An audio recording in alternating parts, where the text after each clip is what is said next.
Welcome to the Crochet Bouquet video guide for your Crochet for Beginners pumpkin. In this video we'll be looking at the body worked in the round. Here you can see that I'm making a magic ring, which includes wrapping it around my fingers, taking the working yarn underneath the yarn tail, and then yarning over and pulling through the loop on my hook in order to form a loop.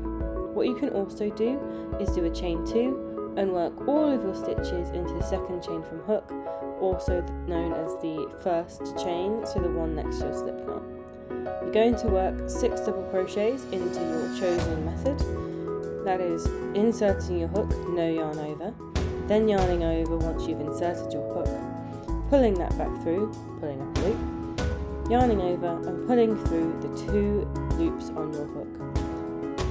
Once you've got 6 stitches, you'll be able to see 6 V's, and then you want to pull tight to finish that first round.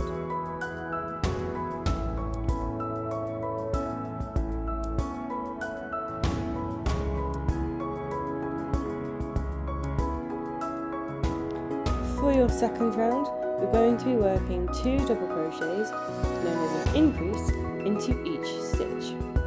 So once you have worked 1 stitch, double crochet, into your stitch, you'll go into the same hole again. Once you've done that, you'll follow on to the next stitch along, working underneath both loops at the top. So you want to have, when you've inserted your hook, you'll have 3 loops on your hook, and then complete your double crochets. You'll be able to tell when you've got 2 double crochets in a hole, because your hole will have 4 bits of thread coming out of it rather than 2.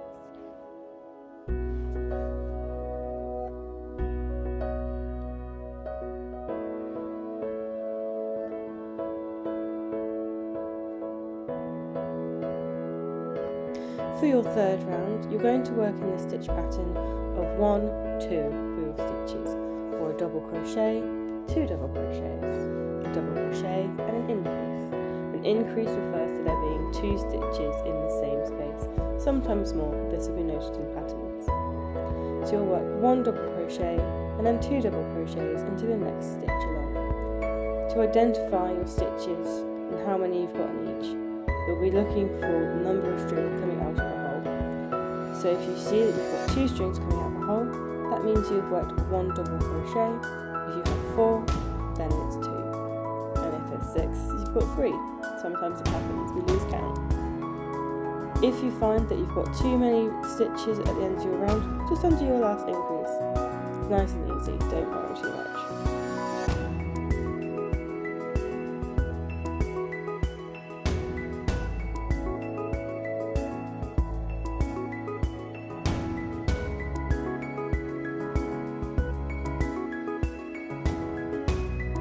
Your fourth round is where the increases can get a little bit difficult with the stitch pattern. It can get a bit mind-boggling. I like to think of it as going 1, 2, 1, a double crochet, an increase and a double crochet, 2 double crochets into the same stitch and a double crochet. You don't want to be stacking your increases at the end of the pattern of stitches, because this will look like a hexagon shape and you'll be able to see those increases stacking on top of each other in swoops round your shapes, which you just don't want.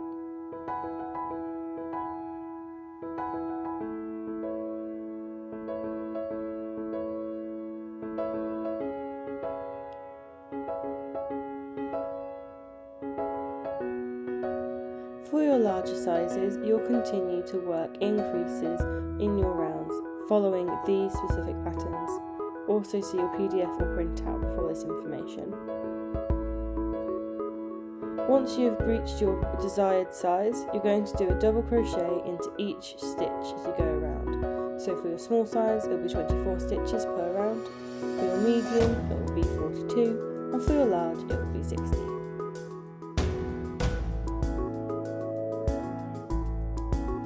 To count your rounds, once you're working only 1 stitch per row, you'll be able to see the bumps working out from the middle. Each bump is a round. You don't want to be counting your V's on top. Try to count the bottoms of the stitches as you go. Keep working in continuous spirals until you've reached your desired number of rounds. Remember, you can always mark the first or last stitch of your rounds with a stitch marker to help you keep count as you go. Why didn't I do this in this video? Honestly, I couldn't tell you. I think I just got a bit overexcited to get started. For your different rounds, there will be a different number of how many rounds of singular crochets that you need to do. So just refer to your pattern as you go. For your next round, this is where you're going to start decreasing. That means you're going to be joining 2 stitches together. Here, you can see me insert my hook through the front loop of 2 consecutive stitches, making sure to come through from the front of my work both times. Yarn over and pull through both of those fronts of stitches, so it ends up with 2 loops, then yarn over and pull through 2. This is called an invisible decrease. What you can also work as a double crochet 2 together, a DC2 tog. That means you just go through the full top of the stitch instead of just the front loops only. You'll then continue to work your decrease rounds as stated in your pattern.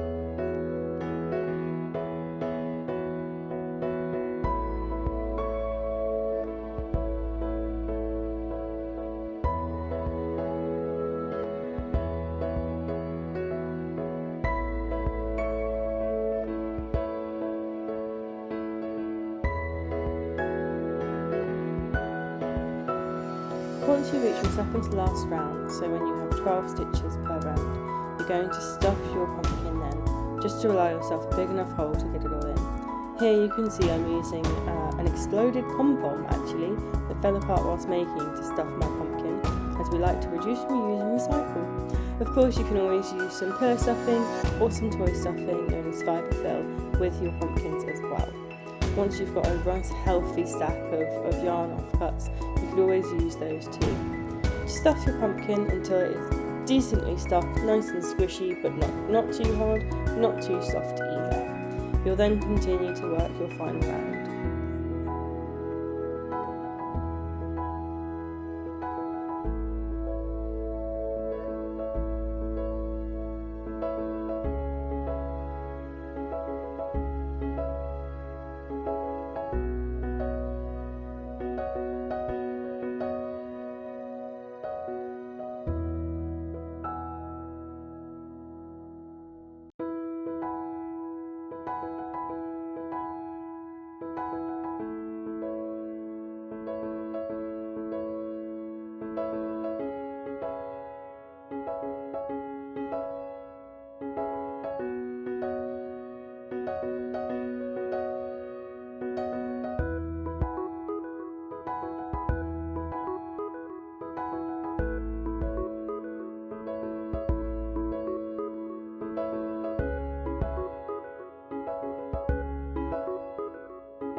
Once you have finished your final round of your crochet, you're going to pull up a really large loop of your working yarn and take it around the full body of your pumpkin. Place it round the centre at 12 and 6, holding it along the bottom, making sure it's positioned exactly where you want it to be before you start to pull tight on that loop. You can see it starts to create ridges in your pumpkin. You can pull this a little looser, a little tighter, entirely dependent on how you want it to be. To secure it, you're going to stick your hook into your pumpkin. Make sure that it's as tight as you like, yarn over and pull that through to secure. You can do an extra chain here to secure it a little more if you want to, or you can continue to pull on your loop to do the next part. Repeat the same process until you're happy with how many ridges that you have. For a small pumpkin, I recommend doing 3. You can do 4 on a medium pumpkin if you fancy it. It just entirely depends on how ridgy you want your pumpkin to be.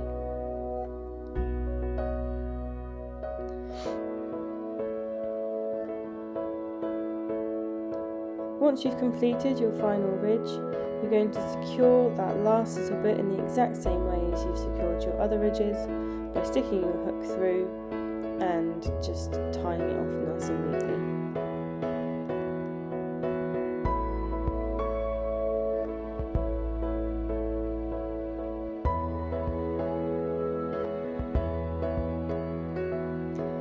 here, I'm pulling the thread through, yarning over one more time just to chain, pulling the yarn out through, and it's nice and secure.